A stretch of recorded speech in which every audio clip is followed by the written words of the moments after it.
గుజరాత్లోని సర్దార్ పటేల్ యూనివర్సిటీలో 7 రోజుల పాటు నిర్వహించిన జాతీయ ఐక్యతా క్యాంపులో పాల్గొన్న దుర్గా మహేశ్వరికి ఈ రోజు కళాశాల విద్యార్థులు, ఎన్ఎస్ఎస్ వాలంటీర్లు, అధ్యాపకులు కలిసి అభినందన సభను ఏర్పాటు చేశారు. కరీంనగర్లోని శాతవాహన విశ్వవిద్యాలయం ఎన్ఎస్ఎస్ ప్రోగ్రామ్ కోఆర్డినేటర్ మరియు కని యూనివర్సిటీ పీజీ కళాశాల ప్రిన్సిపల్ డాక్టర్ ఈ మనోహర్ ముఖ్య అతిథిగా విచ్చేసి మాట్లాడారు. విద్యార్థి దశలో ఎన్ఎస్ఎస్ ద్వారా ఐక్యత మరియు క్రమశిక్షణ అలవాటు చేసుకుంటే జీవితాంతం విజయ పదంలో ముందుంటారని అన్నారు. జాతీయ ఐక్యతా క్యాంపులో పాల్గొనడం ద్వారా భారతదేశంలోని అనేక సంస్కృతులు కలయికను ఒకే వేదిక మీద చూడొచ్చన్నారు. అనేక భాషల వారితో పరిచయం అవుతుంది అన్నారు. ఇంటిగ్రేటెడ్ క్యాంపు వలన ఏక్ భారత్ శ్రేష్ఠ భారత్ యొక్క దివ్యమైన రూపం సాక్షాత్కరిస్తుందన్నారు. కాబట్టి వాలంటీర్లు ఇటువంటి సువర్ణ అవకాశాన్ని అందిపుచ్చుకుని సద్వినియోగం చేసుకోవాలన్నారు. నేను అక్కడికి వెళ్ళడానికి కారణం మాత్రం ఫస్ట్ మనోహర్ సార్ అని చెప్తాను. ఫస్ట్ మనకి ఎట్లా అంటే మిగతా కాలేజెస్ అన్ని వదిలేసి మన కాలేజ్ కి ఫస్ట్ ప్రియారిటీ ఇచ్చారు. అట్లా అందులో నేను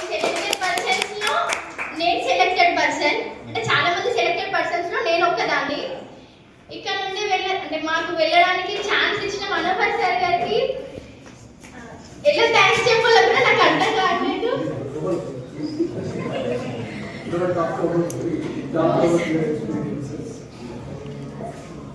మేము ఇక్కడ నుండి 28th రోజు స్టార్ట్ అయినాము. మా క్యాంప్ వచ్చేసి 22nd to 28th.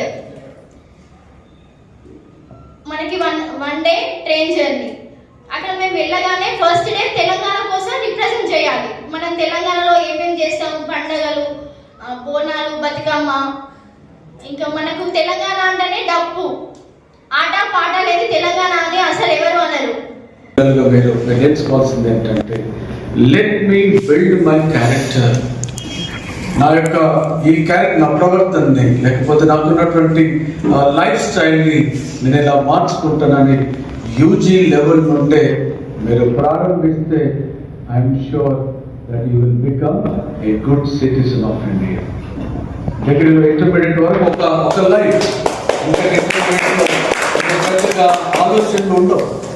ఎన్సేపు intermediate syllabus ప్రకారంగా ఎగ్జామ్స్ని బట్టి ప్రిపేర్ అవ్వటం, ప్రాక్టికల్స్, ఒక ఏమంటారు మీకు ఒక కండిసివ్ ఎన్విరాన్మెంట్ ఉంటుంది, అంటే క్లోజ్డ్ ఎన్విరాన్మెంట్లు ఉంటారు. కానీ డిగ్రీకి రాగానే మీ యొక్క ఆలోచన ధోరణి ఇవన్నీ మారిపోతాయి.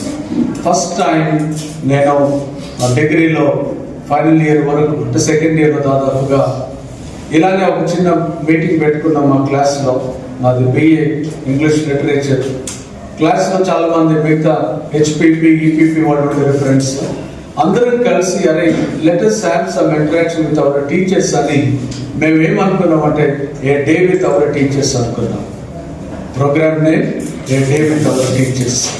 అలా టీచర్స్ని ఇలా కూర్చోబెట్టి, మాకు చెప్పే టీచర్స్ మాత్రం కూర్చోబెట్టి మేము మాట్లాడుతున్నప్పుడు ఫస్ట్ టైం నేను డయాస్ మీద నిలబడ్డాను.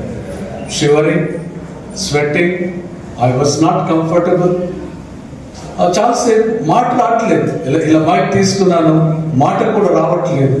అప్పుడు మా గురువు గారు డాక్టర్ సుధాకర్ రావు గారు అంటే S Manohar you can right, take long breath and start it అన్నారు.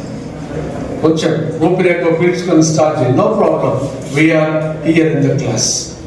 అప్పుడు నేను ప్రారంభించిన తర్వాత ఆ థాట్స్ తోటి నేను కొన్ని షేర్ చేసుకున్నప్పుడు అయిపోయిన తర్వాత ఒకసారిగా బ్రెయిన్ నువ్వు ఇంత చక్కగా మాట్లాడగలవు, ఎందుకు నీకు ఆ ఇన్ఫీరియారిటీ కాంప్లెక్స్.